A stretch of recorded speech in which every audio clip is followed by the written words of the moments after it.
أما بعد فأعوذ بالله من الشيطان الرجيم بسم الله الرحمن الرحيم وأما بنعمة ربك فحدث آمنت بالله صدق الله العظيم وصدق رسوله النبي الأمين المكين الكريم ونحن على ذلك لمن الشاهدين والشاكرين والحمد لله رب العالمين. آئیے سب سے پہلے نہایت عقیدت و محبت ادب و احترام کے ساتھ اپنی اور ساری کائنات کے مرکز عقیدت گنبد خضرا میں آرام فرمانے والے آقا و مولا جناب محمد مصطفیٰ صلی اللہ علیہ وسلم کی بارگاہ میں کس پناہ میں جھوک جھوک کر درود پاک کا نذرانِ عقیدت پیش کرنے پڑھیں بآواز بلند اللہم صلی علی سیدنا و شفیعنا حبیبنا مولانا محمد علیہ وسلم صلو علیہ صلاۃ و سلام علیک یا سیدی یا حبیبی یا رسول اللہ صلی اللہ علیہ وسلم. ڈاکٹر اقبال ملک ہند پر ترانہ لکھتے ہیں اور آپ نے کہا کہ سارے جہاں سے اچھا ہندوستان ہمارا، سارے جہاں سے اچھا ہندوستان ہمارا، ہم بلبلے ہیں اس کی یہ گلشتہ ہمارا، ہم بلبلے ہیں اس کی یہ گلشتہ ہمارا. اور مذہب نہیں سکھاتا آپس میں بیر رکھنا، مذہب نہیں سکھاتا آپس میں بیر رکھنا، ہندی ہے ہم وطن ہے ہندوستان ہمارا.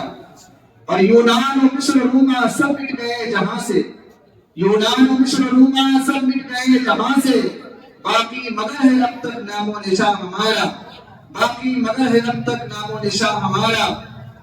اور کچھ بات ہے کہ ہستی مٹتی نہیں ہماری، بہت سارے آئے ہیں ہم کو مٹانے کے لیے مگر اقبال کہتے ہیں کچھ بات ہے کہ ہستی مٹتی نہیں ہماری، صدیوں رہا ہے دشمن دور زماں ہمارا، صدیوں رہا ہے دشمن دور زماں ہمارا. محترم سامعین کرام، آج پورا ہندوستان اور پورے ہندوستانی جو ہیں وہ یوم جمہوریہ کے جشن میں ڈوبے ہوئے. ہر نوجوان چاہے بچہ ہو جوان ہو بوڑھا ہو، ہر کوئی جشن جمہوریہ کا جشن منا رہا ہے اور یوم جمہوریہ کے تعلق سے ہر کوئی خوشی منا رہا ہے. یقیناً ہندوستانیوں کے لیے اور ہم ہندوستانیوں کے لیے سال میں دو تاریخیں بہت اہم تاریخیں ہیں، دو دن بہت مبارک دن ہیں. ایک دن وہ ہے کہ 15 اگست جس دن ہمارا دیش آزاد ہوا تھا، اور دوسری تاریخ ہے 26 جنوری جو آج ہے، جسے کہا جاتا ہے ریپبلک ڈے، جسے اردو میں کہتے ہیں یوم جمہوریہ اور ہندی میں کہتے ہیں گنتنتر دیوس. ہمارا آپ کو جاننا چاہیے کہ آخر کیا وجہ ہے جو ہم 26 جنوری کو بھول نہیں پا رہے ہیں، 15 اگست کی خوشی مناتے ہیں. تو آپ اور ہم سب جانتے ہیں کہ ہاں 15 اگست 1947 کو ہمارا دیش آزاد ہوا تھا، اور 26 جنوری 1950 کو ہمارے دیش کا سنویدھان، ہمارے دیش کا قانون، ہمارے دیش کا آئین، ہمارے دیش کا کانسٹیٹیوشن جو ہے وہ لاگو ہوا تھا. اسی مناسبت سے ہم آج کے دن کو بہت زیادہ اہمیت دیتے ہیں. اور آپ سب جانتے ہیں کہ ہر ملک کی کوئی ایک انفرادی چیز ہوتی ہے، کوئی ایک مخصوص چیز ہوتی ہے جس پر وہ بہت زیادہ ایٹیٹیوڈ، بہت زیادہ فخر محسوس کرتے ہیں.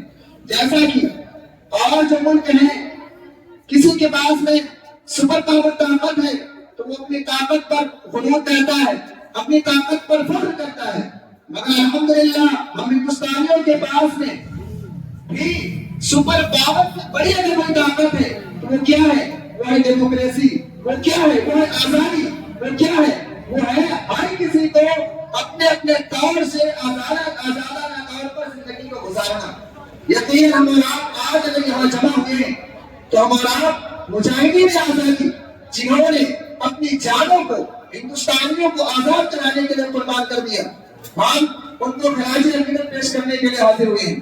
یقیناً وہ دور بہت زیادہ بھیانک سے بھرا دور تھا.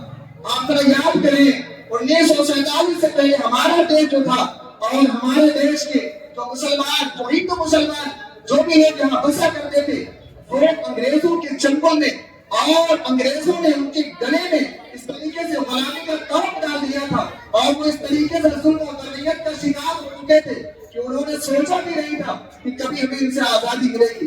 مگر الحمدللہ علماء کرام کا کردار جب دیکھا کہ انگریز جو ہیں یہ بہت زیادہ ظلم کر رہے ہیں, اتنی بڑی لوگوں کو ستا رہے ہیں, جانے لے رہے ہیں, لوگوں کا خون بہا رہے ہیں, تو علماء کرام نے جو تحریک چلائی, تحریک انقلابی تحریک چلائی, اور ہمارے علماء کرام نے جب تحریک چلائی تو اس میں ایسا نہیں ہے کہ ہندو نہیں تھے, سب کے سب مل کر کے اور جنگ آزادی میں حصہ لیا.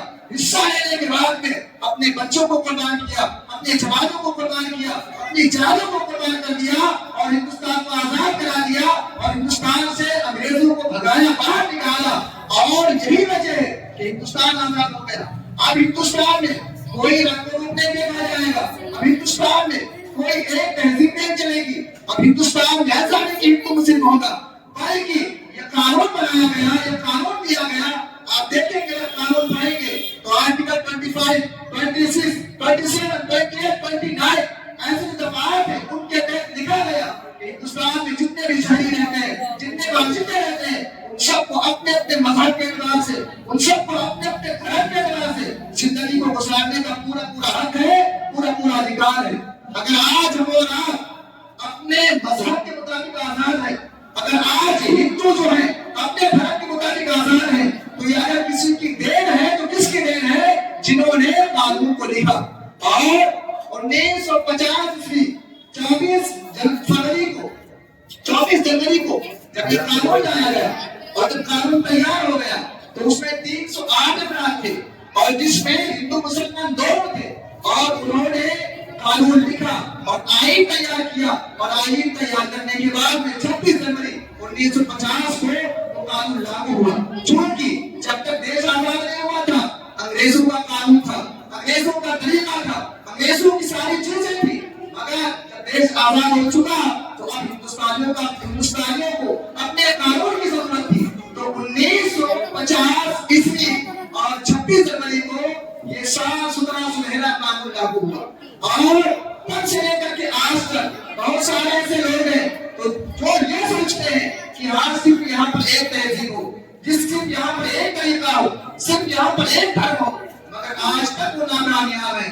اس لیے کہ یہ سب کچھ کر سکتے ہیں, مگر جو قانون تیار ہو گیا تھا, سنویدھان بنا دیا گیا تھا, اور جب تک ہم اور آپ 26 جنوری 15 اگست مناتے رہیں گے, اپنے مجاہدین کو یاد کرتے رہیں گے, تب تک کوئی ایسے اپنے منصوبے میں کوئی کامیاب نہیں ہو سکتا. ڈاکٹر اقبال نے بہت پہلے کہا تھا کہ مذہب نہیں سکھاتا آپس میں بیل رکھنا. ڈاکٹر اقبال نے کہا تھا ہندوستانی ہے, ہم ایسا نہیں ہے کہ ہم صرف مذہب کو لے کر کے چلیں گے, بلکہ ہم انسانیت کی بات کرتے ہیں, بلکہ ہم انسانوں کے حقوق کی بات کرتے ہیں, بلکہ ہم انسانوں کے رائٹ کی بات کرتے ہیں. ڈاکٹر اقبال نے کہا تھا مذہب نہیں سکھاتا آپس میں بیل رکھنا, ہندی ہے وطن ہے ہندوستان ہمارا. اللہ کی بات